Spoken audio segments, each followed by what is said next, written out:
Fala Hackers, outro Tech Analisando, dando continuidade aqui aos vídeos tutoriais, mostrando hoje para vocês aqui no Android 15 e compatíveis o teclado de alto contraste. Então, o próprio nome já é bem sugestivo, né, no que significa.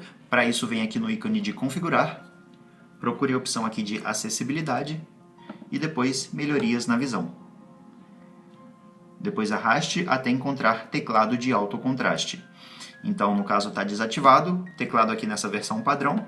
Vou deixá-lo ativado e ao invés de ler cada uma das opções, eu simplesmente vou tocar para que vocês percebam, já que uma imagem vale mais que 1000 palavras, né?